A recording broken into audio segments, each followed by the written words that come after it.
Salut! Dans cette vidéo, on va voir ce que c'est qu'une fonction affine. On va commencer par une situation concrète. Alors, moi j'aime beaucoup aller au cinéma, et à mon cinéma préféré, je suis confronté à deux possibilités.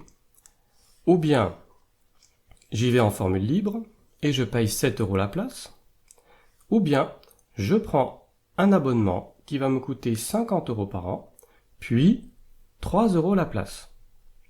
Instinctivement, on sent bien que ce soit pour la formule 1 ou pour la formule 2, plus je vais aller au cinéma, plus je vais payer.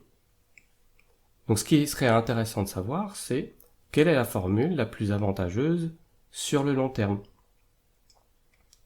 Donc c'est ce qu'on va voir maintenant. Donc je te propose de prendre deux exemples, et puis on va voir ce qui se passe. Donc admettons que j'y aille 10 fois par an. 10 fois par an. Si j'opte pour la formule 1, c'est-à-dire 7 € la place, donc je vais payer 7 fois 10. Autrement dit, je vais payer 70 €. Maintenant, si je prends la formule 2 avec l'abonnement, que j'y aille ou pas, par an, il faudra quand même que je paye 50 €. Puis, je devrais payer 3 € la place. Donc je fais 3 fois 10, ce qui fait 80. En conclusion, si j'y vais 10 fois par an, il vaut mieux que je choisisse la formule 1. En revanche, si j'y vais 15 fois, c'est toujours pareil, c'est 7 € la place pour la formule libre, et donc ça va me coûter 105 €. Ça commence à chiffrer. Maintenant, si j'ai pris l'abonnement, j'ai toujours le prix de l'abonnement à l'année, plus 3 fois 15, ça va me revenir à 95 €. Donc là, dans ces cas-là, si j'y vais 15 fois, il vaut mieux prendre la formule 2 avec abonnement. Donc là, on se dit, forcément, il doit y avoir un nombre de places à partir duquel il vaut mieux basculer sur la formule 2. Parce qu'on sent bien que si on paye un abonnement et que ensuite le prix de la place est moins cher, on sent que plus on va y aller, moins ça va nous coûter cher comparativement à la formule 1. Donc ce serait intéressant de déterminer à partir de combien de places il faudrait plutôt prendre la formule 2. Donc pour ça, on va utiliser le langage des fonctions. Donc je vais prendre une inconnue, x, et puis formule 1, on va l'appeler f de x. F de x. Voilà. C'est toujours pareil, c'est 7 fois le nombre de places. Voilà. Autrement dit, 7x. Donc la formule 1, elle est modélisée par la fonction f de x égale 7x. Par contre, la formule 2, elle sera modélisée par une autre fonction. Donc g de x. X représente le nombre de places. Ça va être 50 plus 3 fois x, ou bien écrit plus simplement 3x plus 50.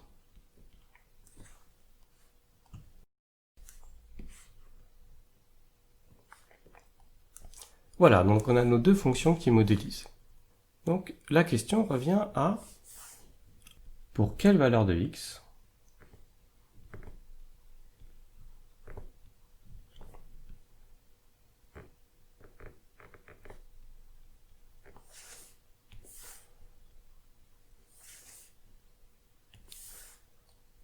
a-t-on que g de x, c'est-à-dire la formule 2,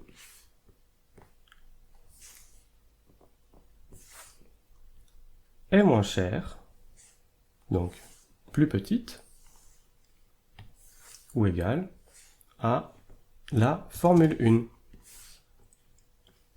Voilà, donc c'est la question qu'on se pose. Tu l'as senti venir, il faut résoudre une équation. En fait, ici, techniquement, c'est plutôt une inéquation, mais on va ignorer cette petite subtilité pour l'instant. Donc si je reprends les choses, j'aimerais trouver un x qui fait qu'on aurait l'égalité ici. Bon, eh bien, je résous.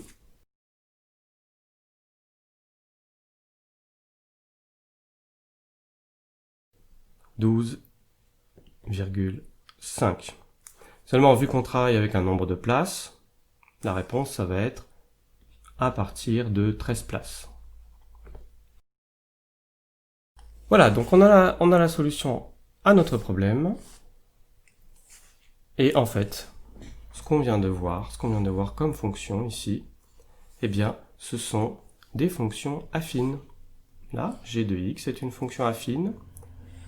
F de x est également une fonction affine, mais c'est un cas particulier d'une fonction affine qu'on appellera une fonction linéaire. Voyons maintenant la définition d'une fonction affine. Donc parmi les fonctions, il y a celles qui sont affines et il y a celles qui ne le sont pas. Les fonctions affines, ce seront les fonctions qui s'écriront sous la forme x associe a fois x plus b, où a et b sont des nombres. Regardons parmi ces fonctions-là lesquelles sont affines et lesquelles ne le sont pas. Alors si je regarde la première fonction, la fonction j, je vois ici que j'ai un carré. Donc ça ne colle pas avec la définition de fonction affine. Donc cette fonction j, ici, elle n'est pas affine. Regardons maintenant la fonction f. Je vais la mettre ici. Je vois 4x moins 3. Je suis un petit peu inquiet parce que là j'ai un plus. Mais en fait, c'est pas trop un problème parce que si tu regardes bien, 4x c'est 4 fois x et moins 3 c'est plus moins 3. Donc en fait, ici on a notre a, ici on a notre b.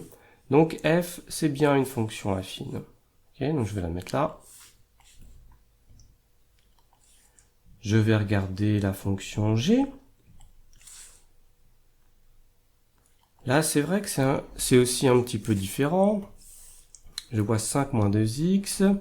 Bon, ben, je vais la réécrire différemment. Je vais écrire plutôt moins 2x plus 5, de sorte que le moins 2 ici, ça va être le a, fois x, plus 5, c'est notre fameux b, donc g est bien une fonction affine. Je vais regarder maintenant la fonction h. La fonction h, je peux la réécrire comme ça. C'est en fait 4,5x plus 0. Donc notre b ici, il est nul. Et notre a, il vaut 4,5. Donc c'est bien une fonction affine. Je regarde la fonction k. Je peux la réécrire d'une autre façon. C'est en fait 0 fois x, parce que là tu vois qu'il n'y a pas de x, plus moins 4. Donc là on a notre a, là on a notre b. Donc c'est bien une fonction affine. Maintenant je regarde ici cette fonction-là. Donc ici, au lieu de multiplier par x, on va diviser par x. Donc ça ne fonctionne pas. La division ici, ce ne correspond pas au modèle des fonctions affines. Donc celle-là n'est pas une fonction affine. Maintenant, quand on regarde ces fonctions affines ici, il y en a certaines qui sont des cas particuliers. Parmi les fonctions affines, il y a un cas particulier de fonctions qu'on va appeler les fonctions linéaires. Ce sont les fonctions pour lesquelles le b est égal à 0 et qui donc ont une expression dans la forme qui a x associe a fois x.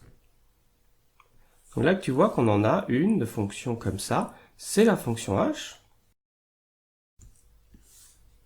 Je la reprends, je la mets ici. Mais je la laisse là parce que bien que linéaire, elle reste une fonction affine. Et puis, on a un autre cas particulier qui sont les fonctions qu'on appellera constantes. Ce sont celles qui ont le a qui vaut 0 et qui donc s'écrit sous la forme x associe b. C'est-à-dire quel que soit le nombre de départ, on va toujours obtenir b comme image. Ici, la fonction qui représente cet exemple, c'est la fonction k. Quel que soit le nombre qu'on va mettre dans k, on va toujours récupérer moins 4. D'accord? Donc, je résume. Parmi les fonctions affines, on a les fonctions qui sont linéaires, on a les fonctions qui sont constantes, et puis on a aussi